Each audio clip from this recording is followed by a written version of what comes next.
Dan yang lebih parah lagi, undang-undangnya saya lupa.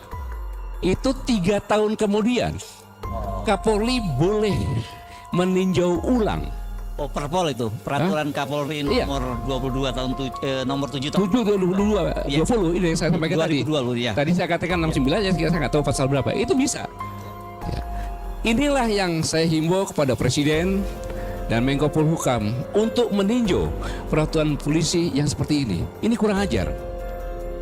Secara etika hukum kurang ajar. Karena seorang perwira tinggi diberhentikan oleh Presiden kan? Betul. Nah sekarang Presiden sudah memberhentikan 3 tahun lagi hanya dengan keputusan Kapolri bisa dilihat lagi siapa lo?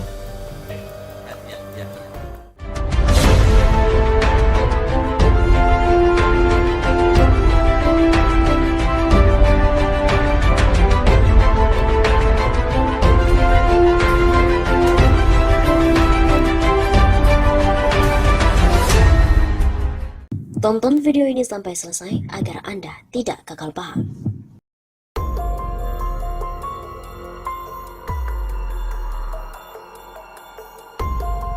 Ex-Jenderal mengatakan Sambo bisa balik lagi ke Polri.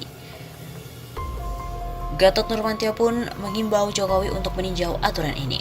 Mantan Panglima TNI Gatot Nurmantio minta agar Presiden Jokowi dan juga Menko Polhukam Mahfud MD meninjau ulang peraturan kepolisian Perpol RI nomor 7 tahun 2022. Perpol tersebut membahas soal kode etik profesi Polri dan Komisi Kode Etik Polri. Permintaan itu disampaikan Gatot karena melihat adanya kemungkinan peninjauan ulang terhadap kasus putusan sidang yang diterima mantan Kadif Propam Polri Irjen Pol Verdi Sambo. Dengan kode etik, masih ada lagi waktu 3 hari mengajukan banding. Setelah banding, etika banding menyiapkan kurang lebih 30 hari. Mudah-mudahan saya lupa, tapi itu 3 tahun kemudian. Kapolri boleh meninjau ulang, itu peraturan Kapolri nomor 7 tahun 2022, kata Gatot dalam video TikTok yang dikutip dari Viva Senin 26 September. Baginya dengan kemungkinan seperti itu, maka Perpol tersebut dinilainya kurang ajar. Inilah yang saya imbau ke Pak Presiden dan Menko Polhukam untuk meninjau peraturan polisi yang seperti ini. Ini kurang ajar, begitu jelasnya. Gatot menyebut hukum dan Perpol tersebut dinilai bertentangan, lantaran keputusan pemberhentian anggota Polri dapat ditinjau ulang setelah beberapa tahun kemudian. Menurutnya, aturan di dalam Perpol tersebut berbanding terbalik dengan undang-undang lainnya yang memiliki kekuatan hukum lebih tinggi. Secara etika hukum kurang ajar, karena seorang perwira tinggi diberhentikan oleh Presiden kan? Nah, sekarang Presiden sudah memberhentikan. 3 tahun lagi hanya dengan keputusan Kapolri bisa dilawan lagi. Siapa elu? Begitu jelasnya. Bagi Gatot, Perpol itu bertentangan dengan undang-undang yang lebih tinggi. Makanya saya informasikan ini agar meninjau ulang. Soal analisa gampang, ada undang-undang profesional tahun 2002 saja atau undang-undang di atasnya lagi. Nah, yang ini loh jadi seolah-olah Presiden tidak dianggap, ungkap Gatot.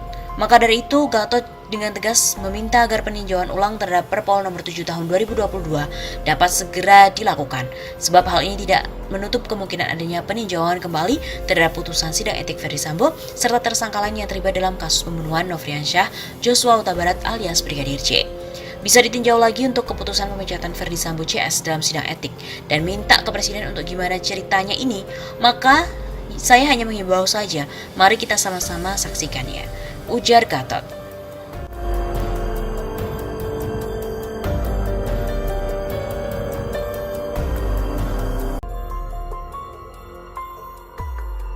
Isu kakak asuh yang menjadi backing Verdi Sambo. Polri angkat bicara soal isu kakak asuh yang membackingi Verdi Sambo. Kapasitas kakak asuh itu disebut-sebut punya pengaruh besar di Korps Bayangkara.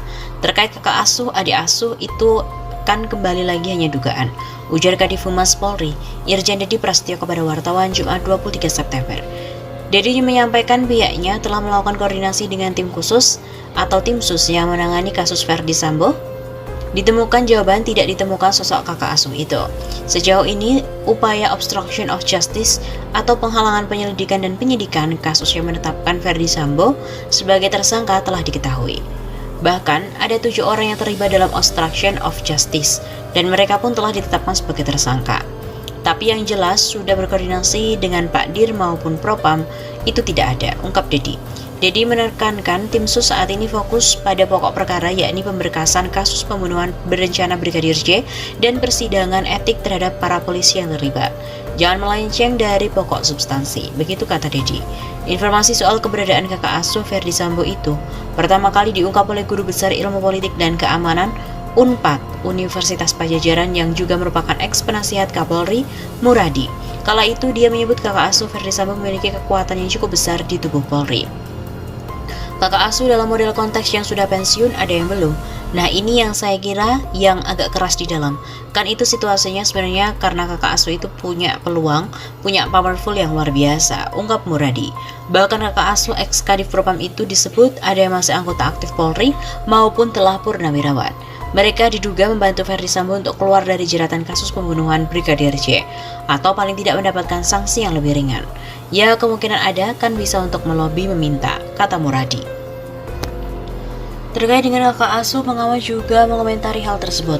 Pengamat kepolisian dari Institute for Security and Strategic Studies, Bambang Rukminto, angkat bicara terkait dengan isu kakak asuh yang menyeret Verdi Sambo, tersangka pembunuhan Brigadir J atau Brigadir Nofriansyah Huta Barat. Ia menduga pengaruh dari kakak asuh Verdi Sambo ini sudah terjadi sejak bersama dengan di Akademi Kepolisian. Namun lebih lanjut ia menyoroti terkait budaya kakak asuh dan adik asuh ini yang belakangan memberikan efek di kepolisian. Katanya efek dari hal ini punya pengaruh yang besar dan harus dari mendapatkan catatan di kepolisian terkait dengan promosi seseorang untuk naik tingkat.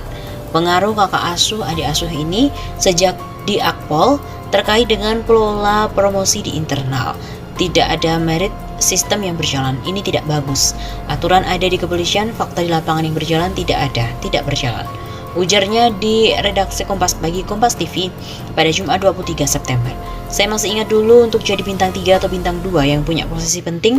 Sebelumnya pernah Kapolda tipe A atau tipe B, tapi sekarang promosi ini meluncur.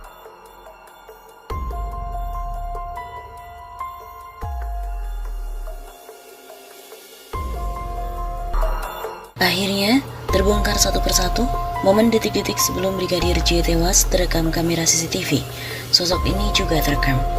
Drama kasus dugaan adu tembak yang menewaskan Brigadir Nofriansyah Joshua Huta Barat atau Brigadir J berlanjut pada Jumat 29 Juli. Akhirnya terbongkar satu persatu momen detik-detik sebelum Brigadir J tewas terekam kamera. Sosok ini juga terekam. Dan kini satu persatu fakta tentang kasus penembakan Brigadir J mulai terungkap. Adapun CCTV di sekitar rumah dinas Kadif Propam nonaktif Irjen Verdi Sambo hingga rumah utamanya telah disita penyidik dan melalui pemeriksaan. Hasil penyidikan pun perlahan menemui titik terang. Dari sejumlah CCTV, penyidik mendapatkan hasil pemeriksaan yakni dalam cuplikan rekaman CCTV terlihat rombongan Irjen Verdi Sambo dan Putri Chandrawati baru pulang dari perjalanan dinas di Magelang dan tiba pada pukul 15.30 waktu Indonesia Barat langsung menuju rumah utama Irjen Verdi Sambo. Rumah utama Sambo sendiri berlokasi di Umah Saguling 3, Jakarta Selatan pada pukul 15.32. Brigadir J dan ajudan lain terlihat masih berada di rumah utama. Kemudian Verdi Sambo, Putri Chandrawati dan ajudan lain termasuk Brigadir J dan Baradae melakukan tes PCR di rumah utama tersebut dengan memanggil nakes. Sebelumnya polisi sempat menyebut bahwa Irjen Verdi Sambo melakukan tes PCR di luar rumah ketika terjadinya insiden penembakan Brigadir J di rumah dinas. Namun dari CCTV membuktikan bahwa Sambo melakukan tes PCR di rumah utama di Jalan Saguling 3. Melalui penelusuran, diketahui bahwa rumah utama Irjen Verdi Sambo hanya berjarak 500 meter dari rumah dinas di Duren 3, lokasi terjadinya baku tembak yang menewaskan Brigadir J. Dari rekaman CCTV, Brigadir J terlihat terakhir kali di rumah utama Irjen Verdi Sambo pada pukul 15.50 waktu Indonesia Barat dan masih belum diketahui alasan tes PCR dilakukan di rumah yang berbeda. Setelah tes PCR, para ajudan Irjen Verdi Sambo menuju rumah dinas. Pukul 17.10 Putri Chandrawati terlihat juga berada di rumah dinas Duren 3. Diketahui keluarga Kadif Propam nonaktif Irjen Verdi Sambo mempunyai kebiasaan untuk menunggu hasil tes PCR di rumah dinas. Hingga pukul 17.50 waktu Indonesia Barat, Brigadir J masih belum terlihat lagi dari rekaman CCTV. Tidak tampaknya Brigadir J selama 1 jam tersebut tentu memberikan sebuah pertanyaan.